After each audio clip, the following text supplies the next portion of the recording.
అది అర్ధరాత్రి 2 గంటల సమయం. ఓ 5 ఏళ్ల చిన్నారి తన తల్లిదండ్రులతో కలిసి గాఢ నిద్రలో ఉంది. కట్ చేస్తే తెల్లవారుజామున ఓ ఫామ్ ఆయిల్ తోటలో జీవచ్ఛవంలా పడి ఉంది.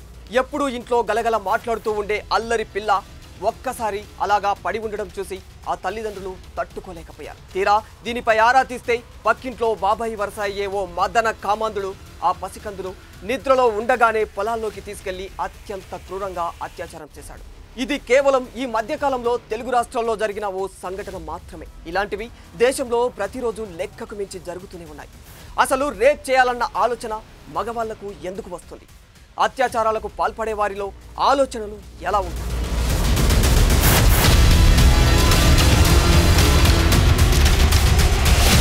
ఢిల్లీ నుంచి గల్లీ వరకు ఎక్కడ చూసినా లైంగిక దాడులు, అత్యాచార ఘటనలే కనిపిస్తూ ఉన్నాయి. రియల్ ఎస్టేట్ కంపెనీల్లో పనిచేస్తున్న 2 యువకులు అదే కంపెనీలో పనిచేస్తున్న యువతిని క్రూరాతి క్రూరంగా చిత్రహింసలు పెట్టి రేప్ చేశారు.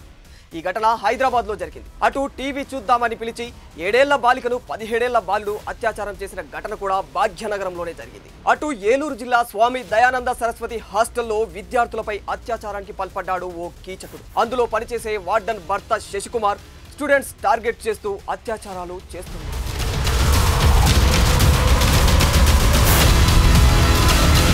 మరోవైపు ఇలా కూలీ చేసుకునేవారే కాదు, పెద్ద పెద్ద స్థాయిలో ఉన్నవారు కూడా లైంగిక దాడులకు బలైపోతూనే ఉన్నారు. ముఖ్యంగా వర్క్ ప్లేస్లో ఉండే వారిపై జరుగుతున్న లైంగిక దాడుల ఘటనలు పెరిగిపోతూనే ఉన్నాయి. అటు సినీ పరిశ్రమలోనూ ఇలాంటి ఘటనలు అనేకం జరుగుతూనే ఉన్నాయి. తాజాగా జానీ మాస్టర్ ఎపిసోడ్ ఇదే విషయాన్ని స్పష్టం చేస్తోంది. తనపై అనేక సార్లు జానీ మాస్టర్ లైంగిక దాడికి యత్నించాడని, మతాన్ని కూడా మార్చుకోవాలని వేధించాడని తోటి కోరియోగ్రాఫర్ పోలీసులకు ఫిర్యాదు చేసింది. ఇలా దాదాపు ప్రతి చోట ఆడవాళ్లకు రక్షణ లేకుండా పోయింది.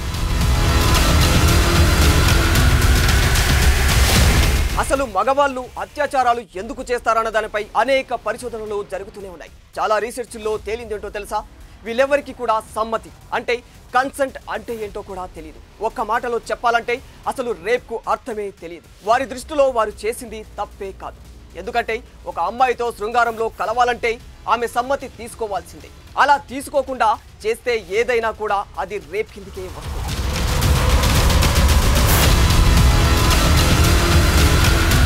రేపిస్టులు ఎక్కడ ఉండరు, మన సమాజం నుంచే పుట్టుకొస్తారు. మన సాంప్రదాయాల చుట్టూ ఉన్న స్త్రీ వివక్ష కూడా ఇలాంటి అత్యాచార ఆలోచనల వెనుక ఓ ప్రధాన కారణం. మన సమాజంలో స్త్రీల పట్ల ఉన్న సాంప్రదాయ భావాలు, వారి మీద ఉన్న ఆంక్షలు, వారిని అణిచివేయడానికి పూనుకునే పద్ధతులు, ఇవన్నీ కూడా ఇలాంటి క్రూరమైన ఆలోచనల వెనుక ఉన్న కారణాలే.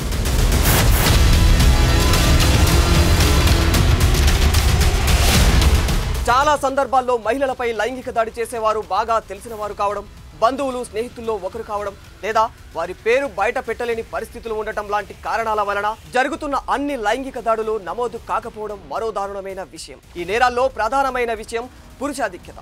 దీన్ని ఎలా ఆపగలం? చిన్నప్పటి నుంచే మగవారికి శిక్షణ ఇవ్వడం ద్వారా, సంస్కారం నేర్పించడం ద్వారా లైంగిక దాడులను నిలువరించవచ్చు. అంతేకాని కఠిన శిక్షలతో పెద్దగా ప్రయోజనం ఉండదన్నది నిపుణుల మాట.